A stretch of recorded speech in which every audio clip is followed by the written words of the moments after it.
Israel's plan to actually exterminate Gaza's population. The Israeli defense minister plans to move Gaza's population to a camp in Rafah. Let's move. This is a very, very troubling development in Gaza. Israel's defense minister, Israel Katz, has announced a shocking plan to forcibly move up to 600,000 Palestinians into what he calls a humanitarian area on the ruins of Rafah in southern Gaza. The so-called humanitarian city is nothing less than a sealed-off prison camp. This is no less than an open-air prison.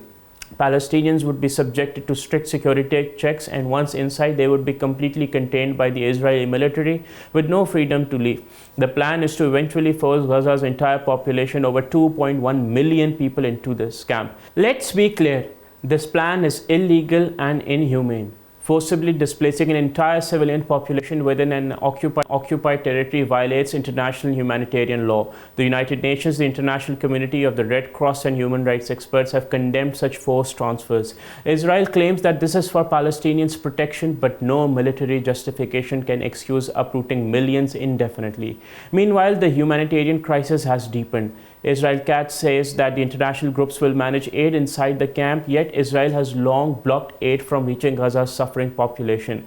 Aid agencies now face a moral dilemma: help under harsh Israeli control or stand aside as civilians endure immense hardship. Adding to this grim picture, the United States has imposed sanctions on Francesca Albanese, the United Nations Special Rapporteur on the humanitarian rights and the violation, who has been an advocate of the rights of the people of Palestine, who has been reporting what has happened in the Palestinian territory. Albanese has spoken in condemning Israel's war on Gaza and has called for legal accountability against over 60 companies supporting Israeli settlements, and has also condemned the military operations. The United States Secretary of State Marco Rubio condemned her efforts to prompt investigations at the International Criminal Court, labeling them illegitimate and shameful.